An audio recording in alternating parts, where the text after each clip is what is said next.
es que es un proceso de decodificación. Codifica el autor, el lector va decodificando, va recreando en su mente, y sobre todo ahí está el proceso de aprendizaje, de entrenamiento de la memoria, de la concentración, de la atención, el sentido mágico que tiene la lectura, ¿no? Aparte del proceso cognitivo que se da, también cultural. Y en el caso de la fe, pues es un testimonio grande, porque solemos escuchar muchísimas ponencias, muchos podcasts, vemos un documental. En cambio, el libro, la palabra escrita, decía un clásico, ¿verdad? La palabra soltada, dicha, vuela, escrita, permanece. Verba volat, manet, escrita, manet. Es decir, mi sueño va por ahí, ¿no?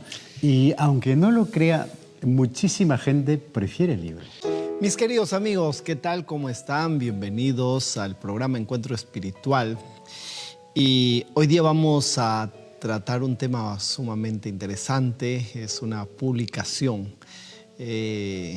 Justamente cuento con la presencia de Fray Nicolás Vigo. Él es agustino recoleto, es comunicador y también es escritor. Tiene ya alrededor de 5 libros, creo me dijo, ¿no? Padre, bienvenido al programa. Sin más preámbulos. Muchas gracias. Aquí estaba, ¿verdad? Sin lo protocolar. Así es, pues me he lanzado a esta aventura de contar aquellos pensamientos, aquellas intuiciones que uno va teniendo en el campo intelectual y de la fe. Y de pronto ya me encuentro con 5 libros publicados. ¡Wow! Qué increíble, ¿no? Todo un reto publicar. Justamente cuando me enviaron la pauta del programa de hoy, que iba a ser sobre un libro, ¿no?, que habías publicado, me vino a la mente qué sentido tiene publicar ahora en un mundo donde en un mundo en la digital, virtualidad, ¿verdad? mundo digital, donde la gente prefiere los escuchar los videos, podcasts, sí. o las y redes además sociales. los shorts, ¿no? Cortitos. Sí. Unos cuantos segundos simplemente, o al minuto, que es cuando mejor. O si tiene menos, mejor la gente está más feliz, ¿no? Entonces a mí me surgió la pregunta, ¿qué sentido tiene ahora publicar libros, ¿no? Sí. Y creer en ellos, sobre todo. Yo creo que es una acción que vas contracorriente. Sí. Yo soy un nostálgico del libro y conozco a muchísima gente que también es nostálgica del libro, porque no es lo mismo ver un vídeo, escuchar un podcast, que tener el libro en mano, ¿no? En físico, impreso, la textura, el diseño, la tipografía y sobre todo esa capacidad de regresar, de adelantar, de subrayar, de escribir, de hacer una glosa al costado a lo mejor, todo aquello que en realidad te da el libro y además los conocimientos que puedes volver una y otra vez y la tranquilidad. Y aparte de ello, padre, pienso que el proceso intelectual, lo que se produce en la mente, es que es un proceso de decodificación. Codifica el autor, el lector va decodificando, va recreando en su mente y sobre todo ahí está el proceso de aprendizaje, de entrenamiento de la memoria, de la concentración, de la atención, que precisamente hace que los conocimientos se vayan almacenando en tu mente, que los puedas utilizar y puedas interactuar con ellos. Y además el sentido mágico que tiene la lectura, ¿no? Aparte del proceso cognitivo que se da, también cultural. Y en el caso de la fe, pues es un testimonio grande, porque solemos escuchar muchísimas ponencias, muchos podcasts, vemos un documental, vemos incluso la misa, ¿no? La misa ya como espectáculo, incluso sí, a través de los canales, pero no obstante no queda, no cala. En cambio el libro, la palabra escrita, decía un clásico, ¿verdad? La palabra soltada, dicha, vuela, escrita, permanece. Verba volat, manet, escrita, manet. Es decir, mi sueño va por ahí, ¿no? Y aunque no lo crea, muchísima gente prefiere el libro. Sí, yo creo que hasta que es más hasta saludable. Como te contaba, tengo un problema en mis ojos. Sí. Precisamente tengo una hipersensibilidad al celular, visual, a la computadora, entonces trabajo ahora menos en la computadora. Entonces, pero también creo que todo eso ha sido promovido por el trabajo que uno hace, está pegado ahí en la computadora, ¿no? Entonces... gastamos muchas horas en realidad en la pantalla, sea el móvil, sea el ordenador, sea el portátil, ¿no? Entonces yo creo que volver un poco al libro es volver a recoger a volver a aprovechar las capacidades, lo propio que es del libro y además ese proceso intelectual valioso. Y además un poco romántico, ¿no? Yo también soy, yo también soy del periódico impreso. ¿Qué te movió a publicar, qué te motivó a publicar el libro justamente? Que te mueva el amor. ¿Qué te movió a mover? Así es. Es que mira, yo creo que el amor en realidad es movimiento. Ajá. El amor, siempre cuando hablo del amor, suelo hablar del amor divino y el amor humano. Y el amor humano en realidad es el reflejo del amor divino. Estudié coaching también en una universidad española y he trabajado muchos años y sigo trabajando con muchos jóvenes y con muchas parejas ahora en la parroquia y todo lo demás. Y entonces siempre el problema está ahí, el amor. Y el desamor que se opone al amor precisamente. Y entonces me pregunté, ¿y cómo es esto del amor? ¿Por qué fracasa? ¿Por qué a lo mejor no entendemos la realidad grande, mística, profunda del amor? Y empecé a estudiarlo, empecé a investigar. Cuando miras tú la bibliografía, te vas a pasmar la cantidad de libros que cito, que los estudié, vamos, que ya tenía la intuición, ¿no? Y entonces dije, hay que desmitificar al amor. Aparte de ese romanticismo. La gente a veces entiende el amor como sentimientos. Ya no siento ya nada, ya se acabó, ¿no? y ya por tanto no hay amor. ¿Qué es exactamente el amor? El amor, decía, es como mirarse en un espejo. El hombre se mira en Dios y descubre que el amor es entrega, que es sacrificio, que es don, que es inteligencia. Mira, padre, yo me atrevo a decir, el amor en realidad es una manera inteligente de ser, hacer y decir. Todo lo que haces va empapado del amor. Todo lo que haces deja la impronta del amor. Cómo te relacionas con los demás, cómo te entiendes a ti mismo, cómo haces que tu mundo interior, tu mundo propio, siempre volviendo al corazón, esté en paz, esté tranquilo, esté reconciliado, que tu interior en realidad sea el espacio sagrado tuyo propio, feliz, contento, reconciliado, que cuando sales al otro no hieres, no aplastas, no invades. Entonces estamos en realidad provocando y extendiendo el amor como tal, el amor que está por encima. Vamos a hablar de estas palabras griegas, ¿no? Que de alguna manera, y latinas, que de alguna manera han intentado definir al amor. El amor como eros, el amor como filius y el amor como ágape. El amor ágape es el amor divino. De hecho, vivimos los tres amores, ¿no? Pero es el amor ágape en realidad el que hace que el ser humano encuentre su raíz, se ponga el cimiento de su propia vida edificada en el amor. Y el amor es bueno, el amor es bondadoso, ya dice San Pablo en la carta a los Corintios, ¿no? Y también los poetas a lo largo de la historia, también los filósofos, también los místicos han saboreado el amor.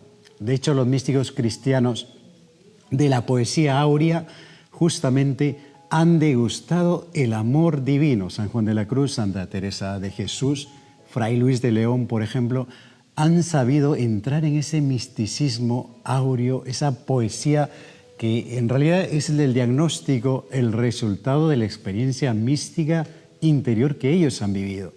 Entonces lo plasman en la poética. Por eso es que me encanta a mí leer a San Juan de la Cruz, o llama de amor viva, que eternamente hieres, ¿no? Es decir, es precioso.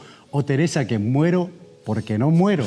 Esta alta vida espero, ¿no? Esta cárcel, estos hierros. Y entonces, descubriendo al amor, pues nos damos cuenta que los problemas, las dificultades, las cosas de todos los días, en realidad lo debemos mirar con la lógica del amor. Si nos atrevemos un poquito más, entramos en San Juan, que se atreve a definir a Dios.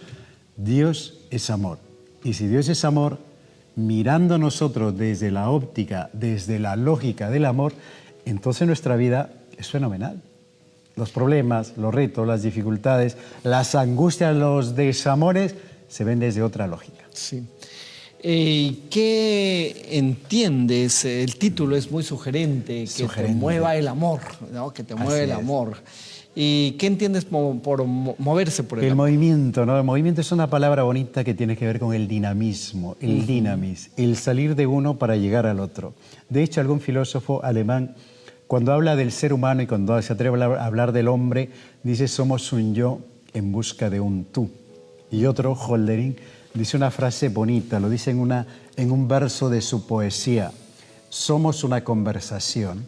Entonces, el amor no es estático, porque ¿qué pasa si algo se queda estático, se hace esclerótico? En el caso del agua que tenemos aquí a la mano es que se pudre, se malogra.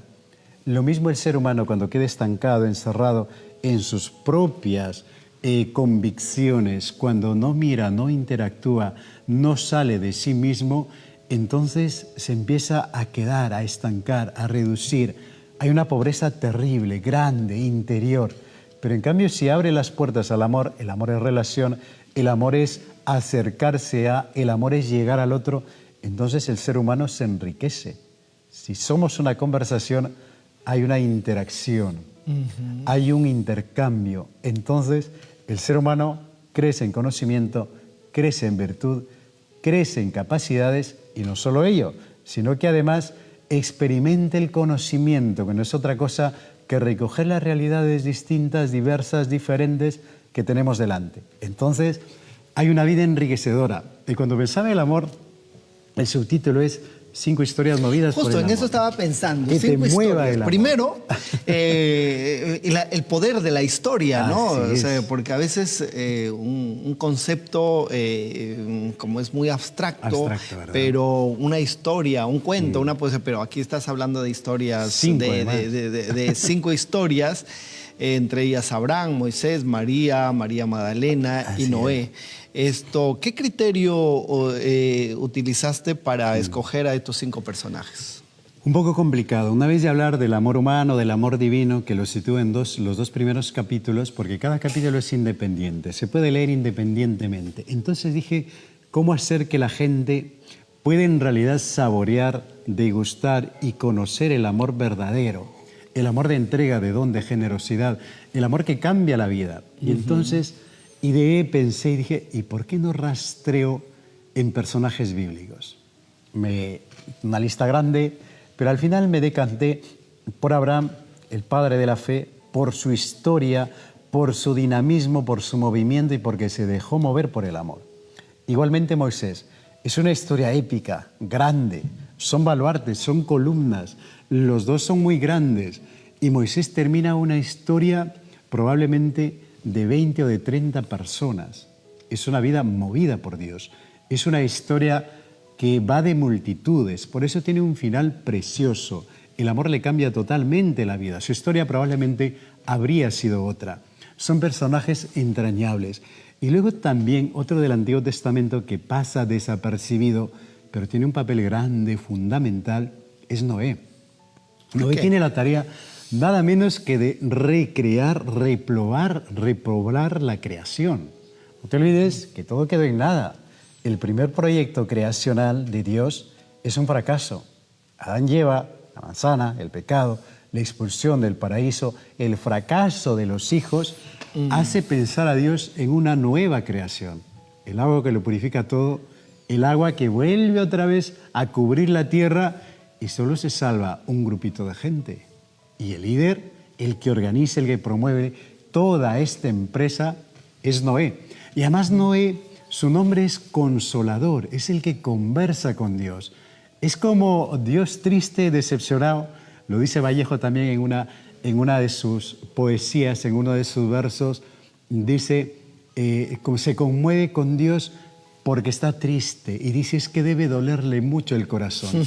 Así. Entonces Noé, al darse cuenta de que Dios está desconsolado, de que está triste, es el que habla, es el que comparte, es el que de alguna manera escucha la cuita, la pena de Dios y le da alternativas. Incluso el Corán cita a Noé y es fenomenal, también lo cito en el libro, es fenomenal porque de alguna manera tiene una tarea muy grande que no lo tomamos en cuenta. Y es un personaje entrañable, muere feliz, vuelve a recrear la tierra, a sus hijos se esparce y además en el libro cito datos históricos, ¿no? Probablemente los lugares en los que podría estar. Y luego me fijo en el Nuevo Testamento, que puede haber cogido más personajes. Por una cuestión didáctica y práctica, elegía 2 mujeres. Salía un tomo enorme. O varios tomos a lo mejor. Y entonces pensé en 2 mujeres. Ajá. María, la Madre del Señor, que es otro personaje sencillo, humilde, bueno, cercano, entrañable. Y María Magdalena, que hay muchas cosas sobre ella que no son ciertas. Entonces empezar a recrear, a buscar los textos y a reconstruir sus perfiles. Creo que sobre María Magdalena se ha hecho una injusticia, se asocia con la prostitución, por ejemplo. Pero la Biblia no dice exactamente que, no, simplemente dice que echó 7 demonios, pero una mujer en... Y además que era un personaje muy querido, era muy querida por la comunidad, la primitiva comunidad, la cercana a Jesucristo, por los discípulos, por los apóstoles. Y es verdad, también se le identifica con la mujer pecadora que aparece en esta escena cuando Simón el fariseo invita a Jesús a su casa y es un mal anfitrión porque no tiene los detalles, no tiene la delicadeza que tiene esta mujer anónima que entra, irrumpe en escena y se pone a perfumar los pies de Jesús, llora con sus lágrimas y seca con sus cabellos. Nos gustaría, encajaría muy bien que sea María Magdalena, pero no obstante no es. Y hay una escena análoga que es una de las amigas cercanas a Jesús, María, Marta y Lázaro, los 3 amigos. Sí. Una de ellas María repite esta escena, pero tampoco es María Magdalena. María Magdalena, es verdad, decía usted, padre, que el texto la cita como las mujeres que acompañaban, incluso ayudaban con sus bienes a la itinerante comunidad en movimiento, comunidad dinámica. Precisamente ahí aparece el nombre de María Magdalena, de la que se habían echado 7 demonios. Y ese 7, queridos amigos, no es otra cosa que la plenitud. Es decir, estaba muy mal, estaba muy enferma. Y precisamente inmundicia tiene que ver con enfermedad, pero también con enfermedades somáticas, psíquicas o espirituales. Entonces María Magdalena era una persona que estaba muy mal, muy enferma, pero no obstante se dio cuenta de que con Jesús la vida iba a ser distinta, diferente. Ni corta, ni tonta, ni perezosa, decidió quedarse con Jesús y ser una discípula itinerante que iba detrás ayudando a solucionar los problemas, imagino que compartiendo la vida. Lo mismo que su madre, María, la Madre del Señor, un personaje que de pronto Dios irrumpe también en su vida, entra en escena Dios y le cambia totalmente la vida. Y es una vida bonita, una vida de entrega. Yo suelo decir cuando hablo de María, la Madre del Señor, que es como un mástil de un barco, imagínese usted la carabela, un barco antiguo o un barco de piratas. María es como ese mástil que sostiene al Hijo y también a los discípulos, a todos sus seguidores. Hay tormentas catárquicas, grandes, se mueve, se cae, pero no obstante María es como un mástil que está plantada y lo vemos no solo al costado de la cruz, los hechos más dramáticos, más duros, más lúgubres, sino también lo vemos en Pentecostés. María en el centro como un mástil laborioso intentando sostener que nada se caiga, que todo funcione y que todo salga muy bien. Que te mueva el amor. Me viene a la mente también, podría ser que me mueva mi amor, ¿no? ¿No? Pero yo creo que también está detrás, como tú hace rato dijiste esto, lo que dices, Dios es amor. Me viene a la mente que ¿qué tiene que ver Dios en todo esto? Porque Él es amor. No es tanto que yo me mueva, sino que me mueva Dios. ¿Tiene que ver algo con esto? Muchísimo, muchísimo. Además, usted sin quererlo, o a lo mejor queriendo... Te cuento un chiste. Yo me gustan los chistes. Dice que una pareja de jovencitos le dice, no, que le dice, estoy embarazada. Así que le vamos a poner. Y él le dice, Chavo el 8. ¿Cómo pone Chavo el 8? ¿Por qué Chavo el 8? Fue sin querer queriendo. Sin querer queriendo. Pues algo así usted ha citado a San Agustín. Ha dicho, el amor es mi peso. San Agustín dice esa frase bonita, preciosa, el amor es mi peso, por él soy llevado a donde quiera que voy. Es decir, el ser humano, no te olvides que en la teología agustiniana Dios está fuera, pero también está dentro. Dios es más íntimo que mi propia intimidad. Dios es más hondo que mi propia hondura. Y San Agustín dirá eso, no te quedes fuera, redete ipsum, es decir, vuelve dentro de ti mismo, porque en el hombre interior, dentro de ti mismo está Dios. Por eso yo siempre suelo decir, lo digo en mis otros libros también, somos habitados por Dios. Dios está con nosotros. Entonces, si mi amor es mi peso, es que tu amor está enraizado en Dios. Está cimentado en Dios. Mirar, reconocer, volver al corazón, re de ad cor y darte cuenta, oye, es que tienes nada menos que el propio Dios dentro de ti. Entonces, ¿por qué no eres amor? ¿Por qué eres desamor? ¿Por qué eres separación? ¿Por qué eres conflicto? ¿Por qué eres odio? ¿Por qué eres sin razón? ¿Por qué no mejor reconcilias? ¿Por qué no promueves? ¿Por qué no exhortas? ¿Por qué no motivas? ¿Por qué no perdonas? ¿Por qué no optas por el bien, por la verdad, por la belleza, por la justicia, por el derecho, por aquello que nos semeja a Dios? Dios es el sumo bien, la suma bondad. Entonces, en este libro hago la ecuación perfecta y desafío a las personas precisamente a dejarse mover por el amor. Ese movimiento, padre Walder, tiene que ver con el movimiento interior, que te mueve el amor. ¿Por qué? Porque Dios está dentro de ti. Ya tienes a Dios. De ahí viene fósforo, ¿no? Teóforo. Es decir, que llevamos a Dios, llevamos el fuego dentro de nosotros. Entonces la clave precisamente está aprender a vivir desde el amor. Y San Agustín dice otra frase: si callas, calla con amor. Si corriges, corrige con amor. Que el amor sea la medida de todas las cosas. Y también lo dice un poeta clásico, Virgilio, ¿no? Omnia vicit amor. Todo lo vence el amor. Y ahí está la clave. Todo lo vence el amor. Definitivamente el amor es la esencia de la vida, ¿no? Al final queda el amor, como dice San Pablo, ¿no? También, y también, ¿no? San Pablo, ¿no? La esperanza, pero al final solo va a quedar el amor. Entonces, como el sustento. Pero a pesar de que es esencial el amor, ¿por qué la gente a veces no se deja conducir por el amor? Ahí está. O sea, por otras cosas. Es el problema, ¿no? Porque no se reconoce a sí misma como amor. Incluso en el libro yo hablo del amor tóxico, esa palabra que le sonará. La tóxica, dicen el tóxico. La tóxica es una palabra que está en moda. Muy en moda, que lo ¿no? puso un autor argentino, Bernardo Stamateas. Gente tóxica, publicó un libro precisamente. Ajá. Entonces, cuando hablo del amor humano, yo intento rastrear que el amor no es tóxico, que el amor es divino. Claro, el amor no puede ser tóxico. ¿Dónde se fragua el amor? Pero el amor es provocación, el amor es crecimiento, el amor es reto y el amor pasa por el otro. Entonces la persona, lo digo en otro de mis libros, que es La sabiduría que duerme en ti, para poder amar a los demás, el proceso es al revés. No puedes ir directamente al otro, porque podrías aplastar, podrías herir, podrías lastimar, podrías invadir. El trabajo es al revés. Para poder amar a otros, primero te tienes que amar a ti mismo. Un proceso de autoconcepto, y sin embargo, autoconocimiento. A veces se ha visto el amor a uno mismo como algo sospechoso de narcisismo, incluso dentro de la espiritualidad cristiana, ¿no? Yo creo que nos olvidamos de esa colilla del mandamiento que dice amar a tu prójimo como a ti mismo. O sea, el amor a uno mismo no es ningún pecado, no es nada malo. No es nada malo. Bien, ya estamos finalizando, padre. ¿Dónde adquieren tus libros? Los tienen en diferentes librerías cristianas, católicas. Está en la parroquia Santa María Magdalena de Pueblo Libre, a un paso, en Santa Rita de Casia, en Pueblo Libre. También en todos los lugares donde estamos los agustinos recoletos, en la Consolación de Chiclayo, también en Santa Mónica de Chota, Radio Santa Mónica, en la parroquia Santa Mónica de Chota, y también en Radio María. ¿Esto les suena? Oh, sí, claro, Radio María.